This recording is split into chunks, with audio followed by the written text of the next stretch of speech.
This film is about an idea we call the polymorphic concept, which is a complicated name for an idea, we admit. But the idea itself isn't so complicated when you think of it in terms of how people get machines to help solve their problems.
down to earth, down to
assistant on this case, someone other than yourself.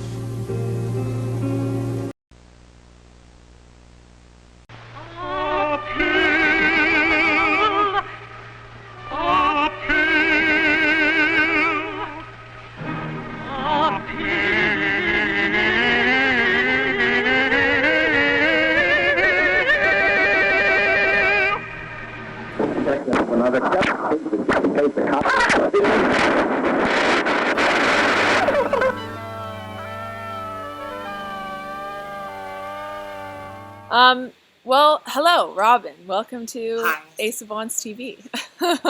This has been such a weird year for artists, and I want to just get into what it's been like for you to go from because you were touring and playing a lot, and then nothing. So what has that transition been like?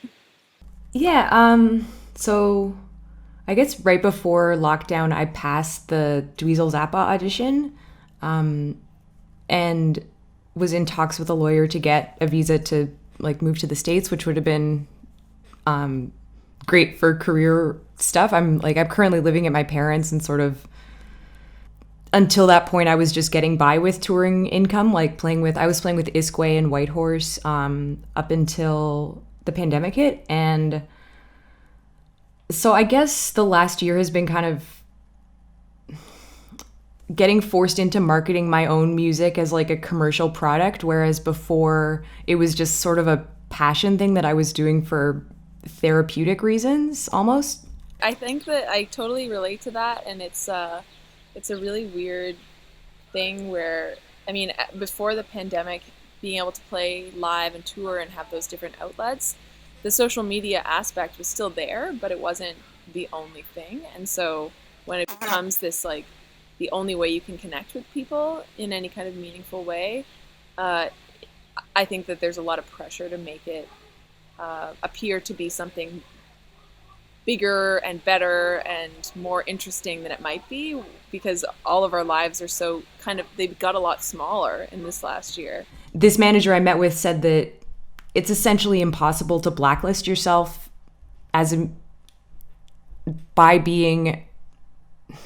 acting extreme online as a musician. It's like very difficult to get canceled if you're talking about things like mental illness. Like, I guess those are the areas where I've always been ashamed of kind of being raw and vulnerable online, is like talking about mental illness or like addiction recovery, just areas where I experience shame in my real life, or times where my mood gets extreme, like I have rage issues. So and social media has been kind of my only outlet for the past year for being able to express that. So I guess in a way, I've become more comfortable with those aspects of my personality because I've been forced to just like, I don't know, it's like when you post when you're mad, you have to look at it after and go like, yeah, I did that and I was sober when I did that. That's just like who I am. And it's like exposure therapy to yourself that you then get to know yourself a bit better. Yeah. Oh my God. That exposure therapy is so interesting. Like, I think there's been so much that you can understand about yourself through the things that you choose to share with other people. In terms of your creative writing and writing music, how, like, would you always write alone, and how is that, like, because now we have this, now what is an enforced isolation versus elected isolation, and so I wondered whether that's changed the kind of music that you're writing, or whether you found it really difficult to write at all. Because I suffer from stage fright, it was easier to, I feel like I was able to have more fun writing music and not care as much, because it really did feel like the end of the world. Like it was that like kick in the ass I needed to be like, well, I might as well just, in case the world is ending, I might as well start to do this. There could be, I was thinking about my own style of writing, and it's like there's a freedom to know that you can have this music just exist in your own world.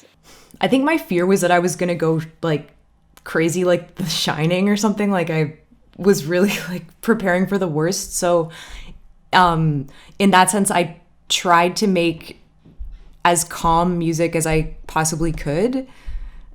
Like if it's algebra or something, if you plug in like how I'm feeling deep down, which was like terrible, with like calm, I think that comes out in the music somehow.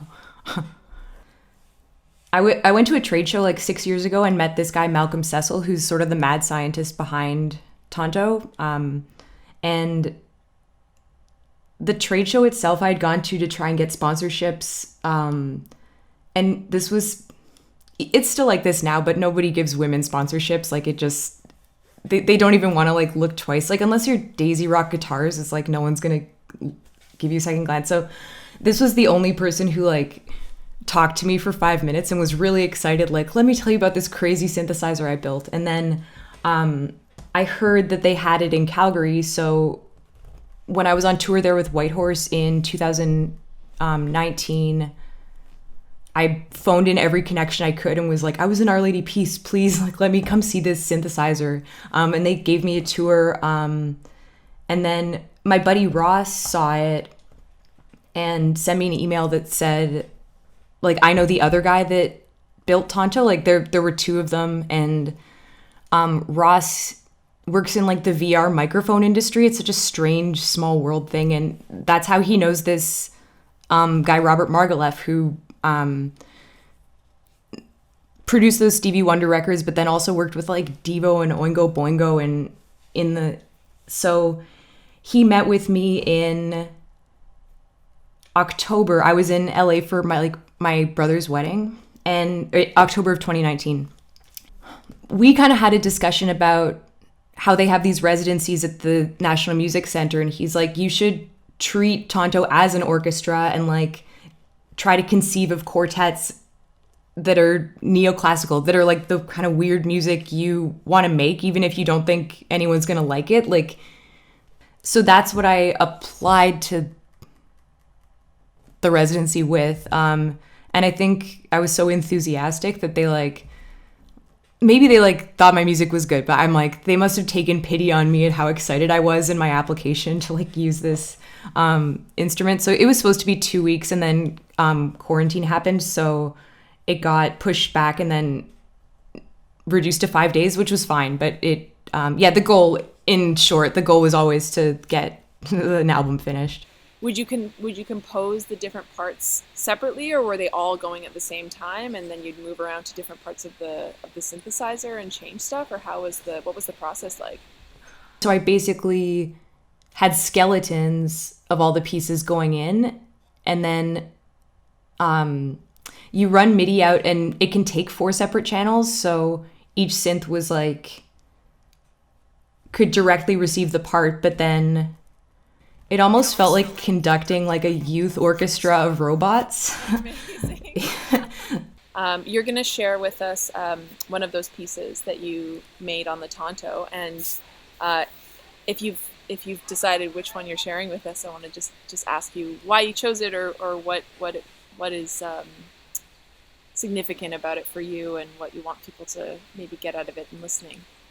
Do you remember like the start of quarantine when like everybody had gone nuts, but nobody really knew it? Like I was going to the Shoppers like with a wearing a garbage bag, like just insane.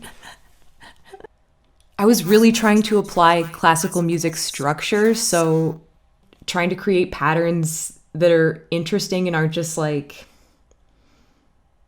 exactly repetitive. And then I don't know, I guess if anything else, the listeners can listen for like how the voices interact with each other, because I wanted to also make it seem like the synths were talking to each other. Social media, like I'm going nuts, but I feel like social media algorithms now, I see it more like a synthesizer than like communicating with humans. It's like everybody in a way is their own like Tonto MIDI line that they're just like typing phrases that aren't actually them speaking. It's just like weird interactions with robots we're all having with each other now. It's so strange.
Then review other romantic collections. Satisfaction guaranteed. Fight, fly, submit, collapse, cry, fight, fly, submit, collapse, cry, fight, fly, submit, collapse, cry, fight, fly.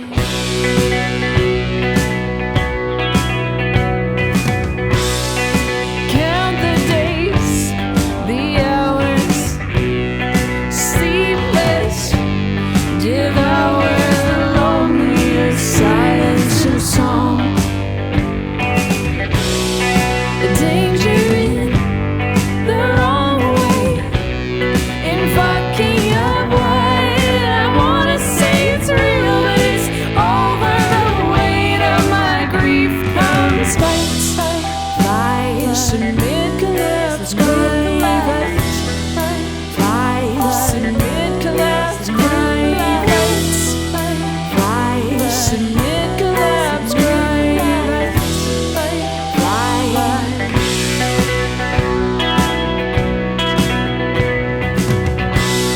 You're free to love my words for you, but I'll stay away, because in the truth I'm bound to be misunderstood.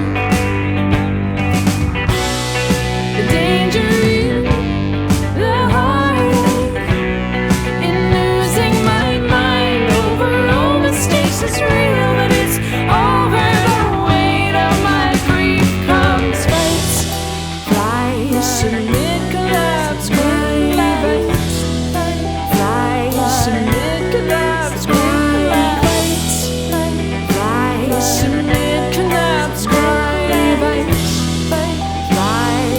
Please do not move, just oscillate between your human instincts faster than light.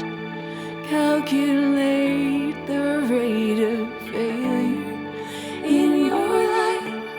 With anxious thought, you stay the same. You're scared of me, but I'm not crazy. I'm just sad for the love, for the heart, for the kiss, for the light, for the dark, for the lonely that you hear. I'm sorry, but I'm lonely too. Just leave me here to fight, fly, submit, collapse, cry.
For $16.99 plus shipping and handling when you use your credit card. Call now.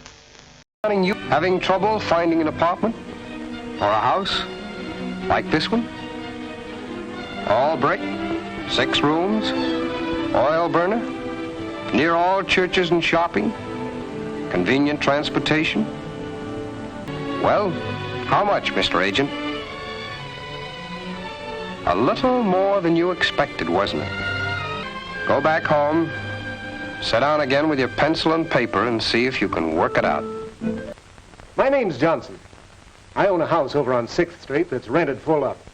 Has been for the past 5 years. Sure, I'd like to get higher rents. But I guess if I got higher rent, somebody else would be entitled to hire this, and somebody else again would be entitled to hire that. Before long, at that rate, we'd all be on a roller coaster.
Okay, let's go.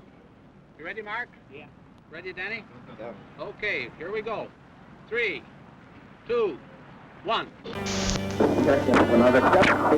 Take the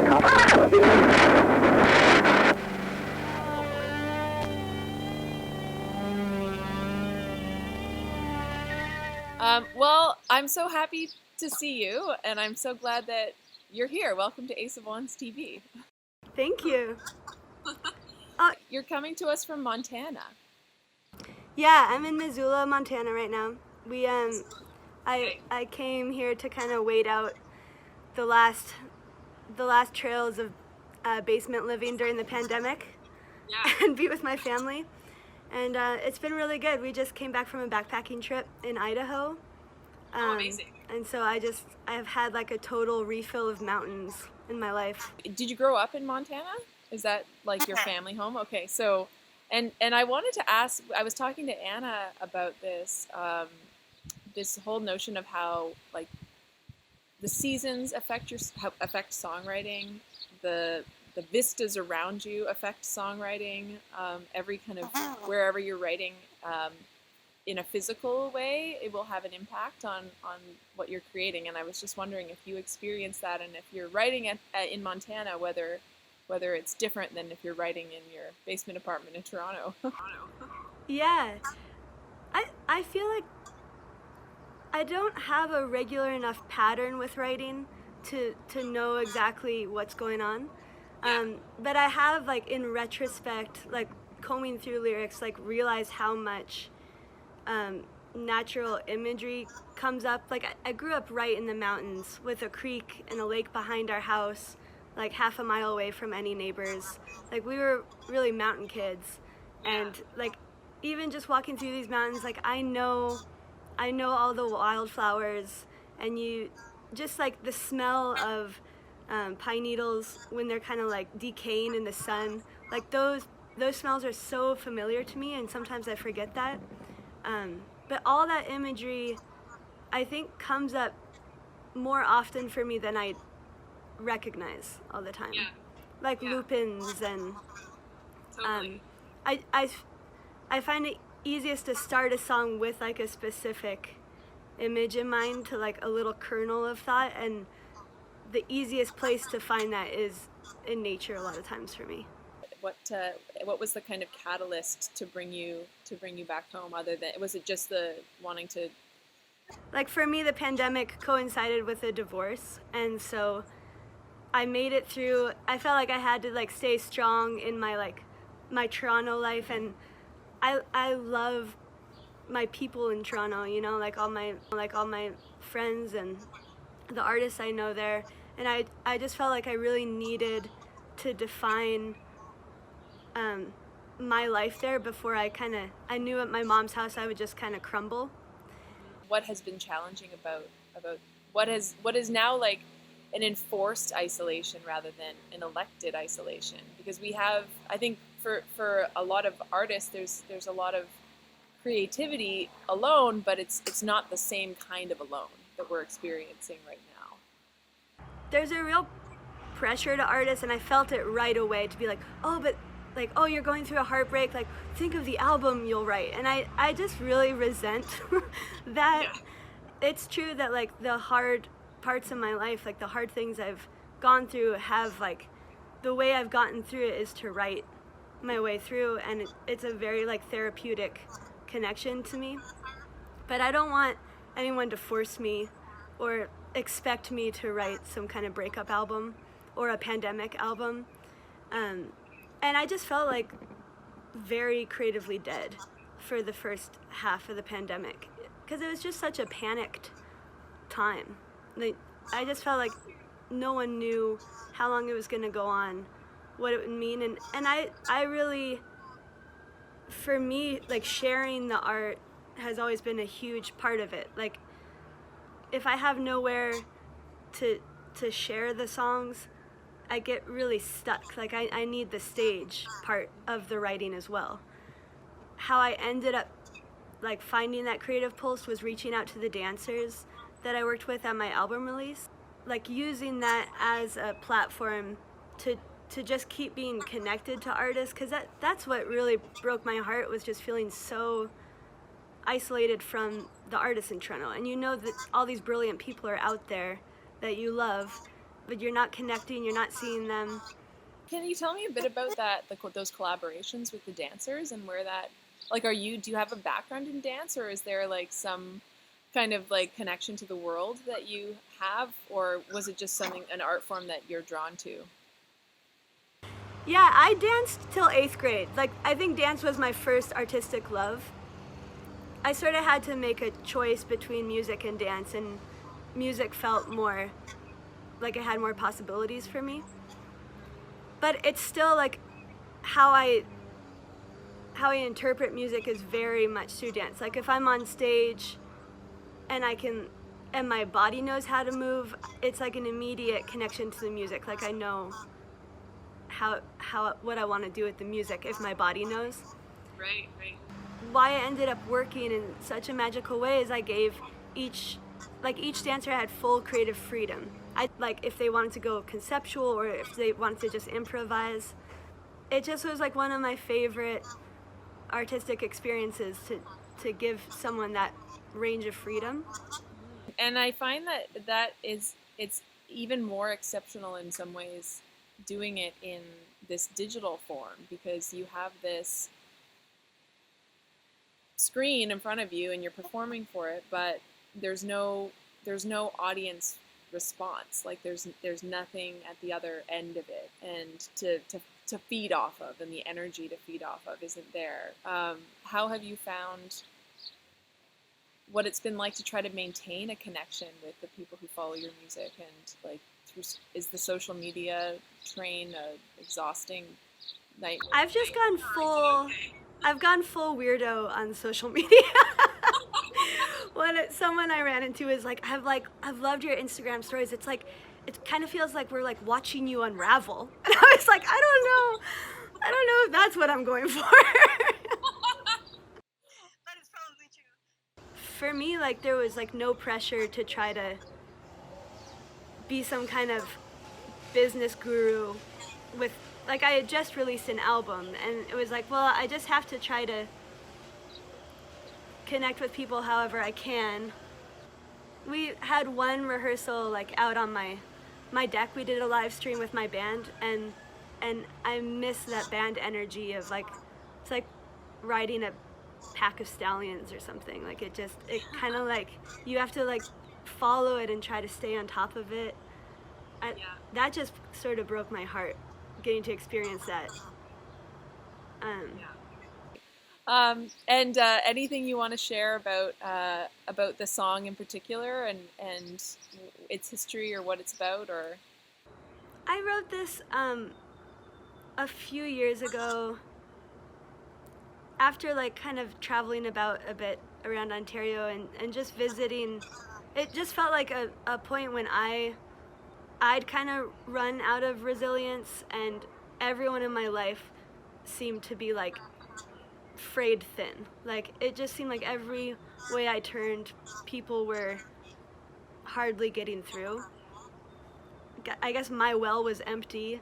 I just felt like I had nothing to offer to hold people through. Yeah, I spent a lot of that winter. I took jazz lessons, jazz piano, at like a community place in Toronto just so that I could play their pianos.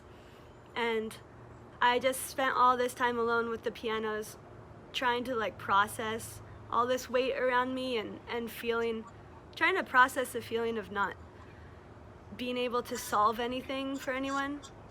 That felt like a new feeling to me. The feeling of that you can kind of we can hold each other through hard times, but you can't solve it. Lupins on the road and sorrow in the north. You've been hanging on a dream for so long.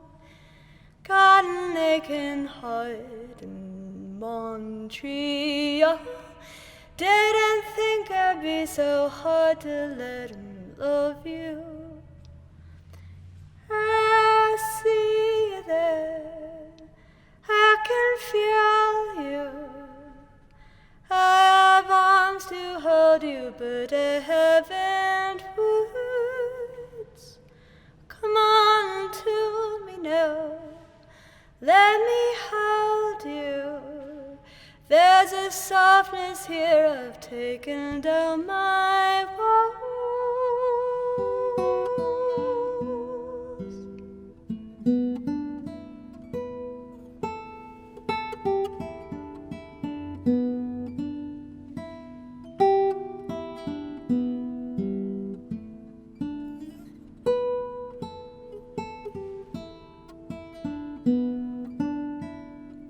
Blood is in the south and fire in the west. Have fever in the eyes of the beholder.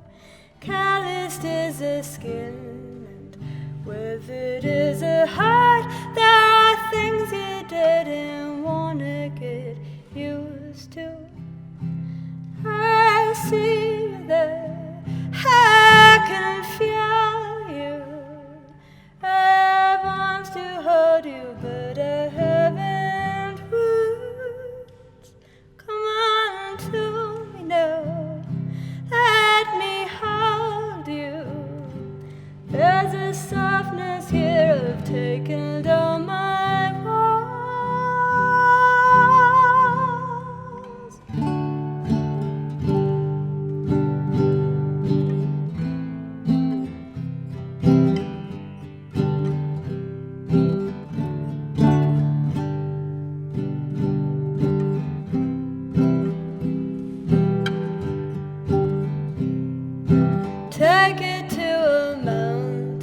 to the sea, take it to the one who knew you in your darkness.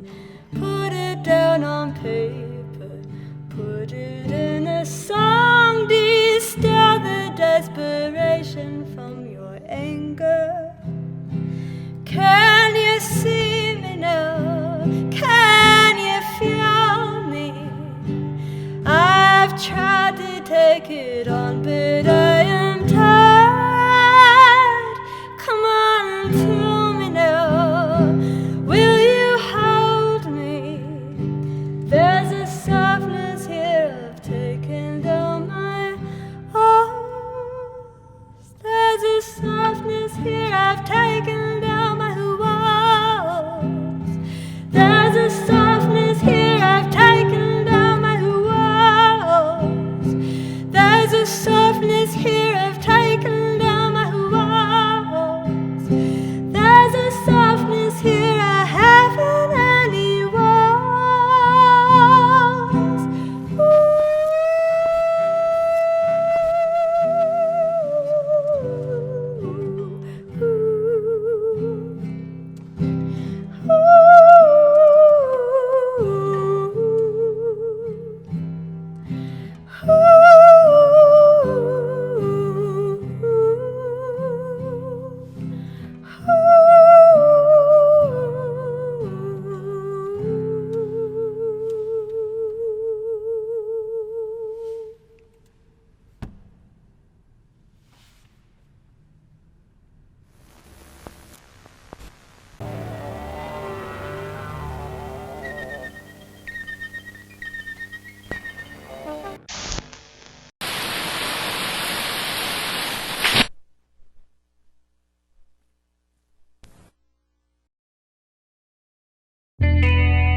are the patterns of invisible waves we use today for communications.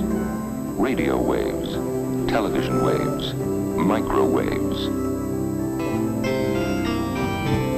In other centuries, they would have called it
in People's City.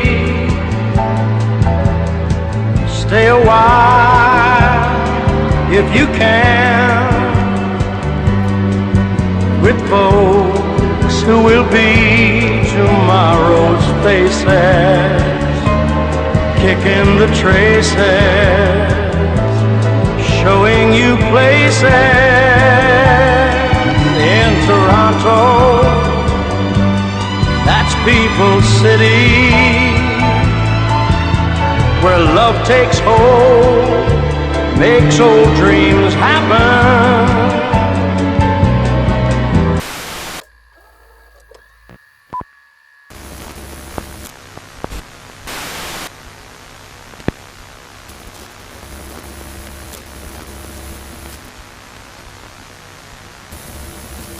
only for the one.